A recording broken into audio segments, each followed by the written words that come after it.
안녕하세요. 법학 박사, 법무사 전문위원, 동국대학교 행정대학원 겸임교수, 서울법학과 부동산 연구소장 김철중입니다.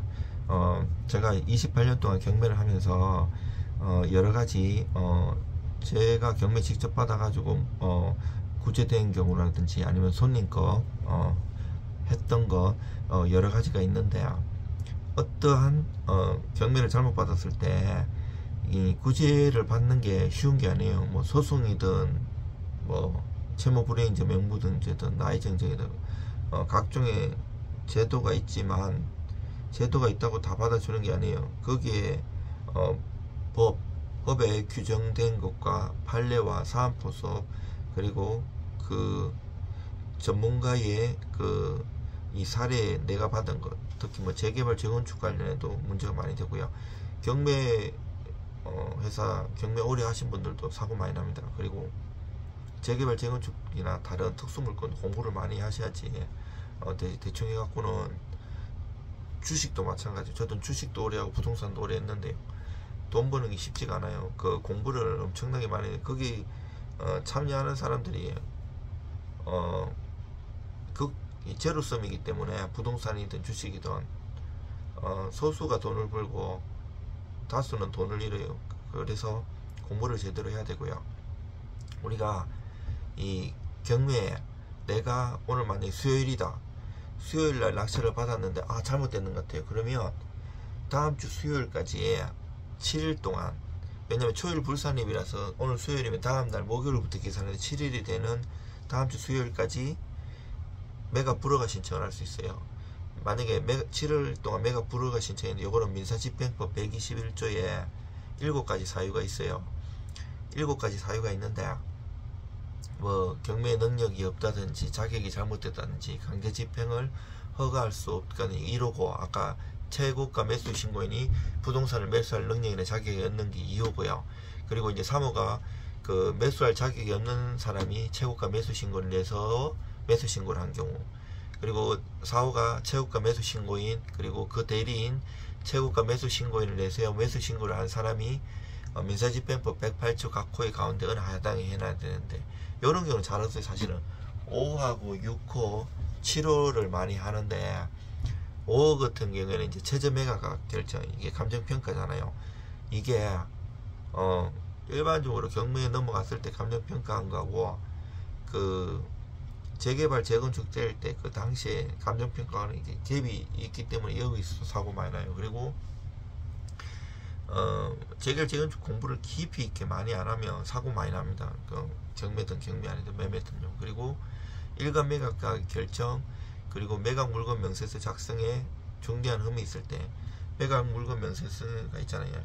현장조사 확인서도 있고 비굴안에 이렇게 써놓는 것도, 써야 할 것을 안 썼다든지 이런 것도 중요하고요. 이 아까 121조 7가지 사유에 이제 이게 5고 7가지 있는데, 이 7가지를 다 할 수 있어요. 매각 불허가 신청은. 근데 내가 불허가 신청했는데 안 됐어요. 허가로 확정됐어요. 그럼 일주일 동안 이 적시 기간인데, 10여 년 전에는 옛날에 내가 쓰는 가격에 10%를 보증금으로 냈거든요. 내가 감정평가 금액이 10억인데 내가 12억에 쓰려면 12억의 10%인 1억 2천을 그 보증금으로 냈는데, 이거 민사집행법 바뀌면서 그렇게 안 하고 지금은 최저 매각 가격이 10%예요. 무슨 말인가 하면, 지금 그 경매가가, 감정평가가 그 금액이 10억이라도 서울 같은 데는 물건의 종류에 상관없이 20% 저감되고, 지방은 30% 저감되거든요. 지방에는 경기도도 포함돼요. 이 20% 저감되는 쓸 때 그 만약에 떨어지잖아요. 20%씩 그 가격에 10%를 지금 내잖아요. 근데 여기서 일주일 지나고 또 일주일 적시 항고 기할 때는 추가로 내가 옛날처럼 쓴 가격의 10%를 그 항고 보증 공탁을 내야 돼요. 이때는 현공 공탁을 해야 돼요. 공탁에는 5가지가 있거든요.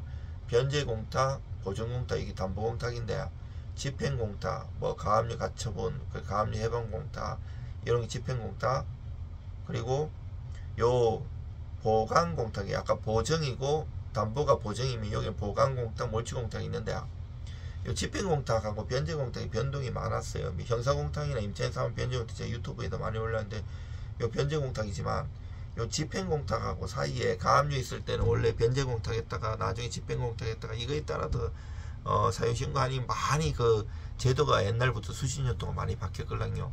근데 또 놓으면 이제 재판으로 가기 때문에 적시한고 돈도 많이 가 있고 나중에 돈이 다 날라갈 확률이 좀 높아요. 그 다음에 이제 2주 지나면 30일에 대금 납부 기간 주잖아요. 이때 할 수 있는 게 매각 허가 결정 취소 신청이에요.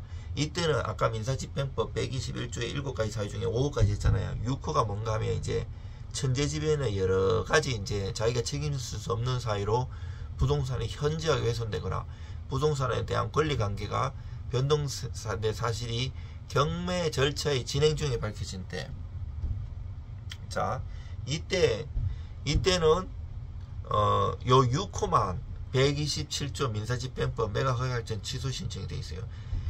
제가 그랬죠. 121조 7가지 매각 불허가 사유인데 사실 이 조문에는 매각 허가에 대한 이의 신청으로 돼 있어요. 매각 불허가는 앞만 찾아봐도 안 나와요. 사람들이 이제 경매 10년 안 하면 진짜 자기가 초짜라고 생각했는데 부동산도 자기가 좀 안다고 생각했을 때 운전도 그렇고 사고 나거든요. 항상 겸손해야 되고요. 처음에 이제 제도가 있는 거 알아도 잘 써먹지도 않고 저처럼 그 한국민사집행법의 여러 학회에서 법관님들, 부장판사님들, 때로는 대법관님들, 그리고 교수님들 이렇게 연구하고 논문 발표하고 최근에도 제가 이 경매 관련해서 논문 2편을 냈어요. 제 목표가 책 100권, 논문 100편을 쓰는 게 목표거든요. 법학 박사이고요.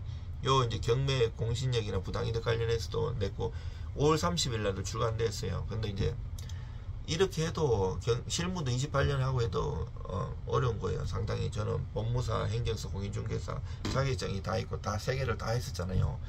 근데 이제 그리고 6호가 그거고 7호가 경매 절차 그 밖에 중대한 잘못이 있는 경우인데요. 이 5, 6, 9, 7호 하는데 매각 불허가 신청 때 승부를 걸어야 돼요. 여기서 안 됐으면 나중에 6호밖에 안 되는데 잘못해갖고 5호나 물론 트집을 잡을 때 하자를 잡을 때 그럴듯하게 포섭할 수는 있는데 쉽지가 않아요. 그게 이제 우리나라는 판례도 많지가 않아요.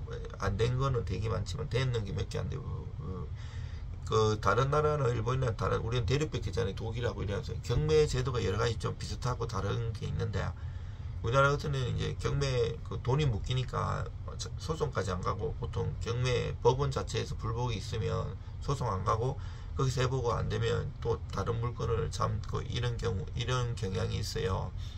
이제 저 같은 경우는 큼직큼직한 사건도 많이 해결해 봤어요. 이 사건 관련해서 유튜브에도 많이 올려놨는데 이게 부동산 공부도 같이 해야 돼. 행정사 공부를 많이 해야 돼. 이게 뭐 예를 들어서 대전에 제가 해결한 거 이제 태양광이나 이런 것도 이 사람은 땅 자체는 10억이 안 되는데 이제 태양광 이런 걸 인수받을 거라고 생각해 가지고 비싸게 샀는데 그 인허가가 자기한테 승계 안 되는 경우 있어요. 이런 거를 인허가 관련해 가지고 공부를 많이 해야 되고 그 시청이든 아니면 군청이든 다 가가지고 하긴 해도 뭐 농지취득 자격증명이든 인허가든 뭐 된다고 이렇게 쉽게 얘기하고 자기가 제대로 검토 안 하면 크게 돈을 날릴 수 있어요. 보증금 막 수십억도 날릴 수 있어요.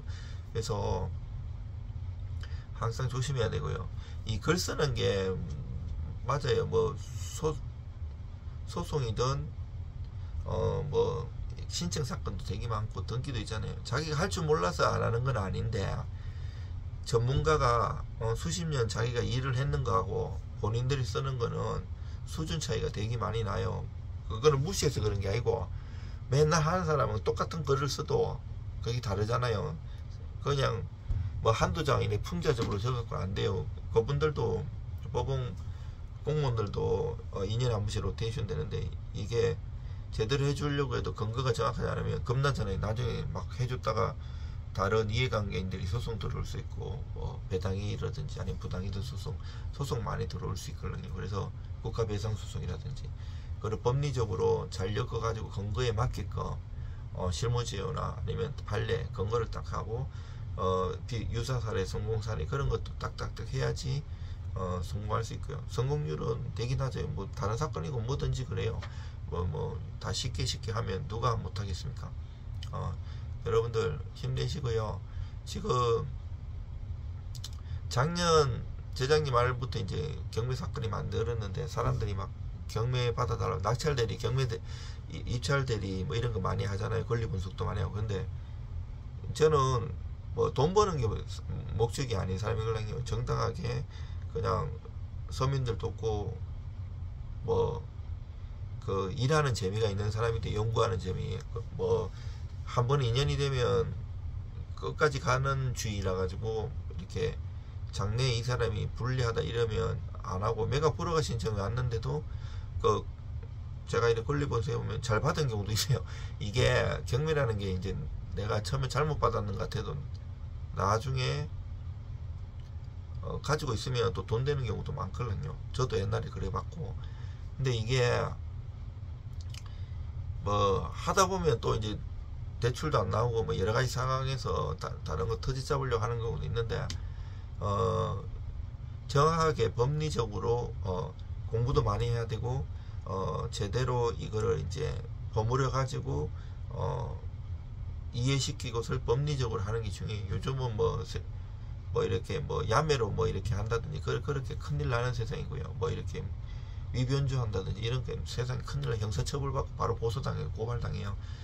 정당한 법리적으로 가야 돼요. 저는 손님 딱 보고 엉뚱한 얘기하고 저기 하면 바로 내보내요.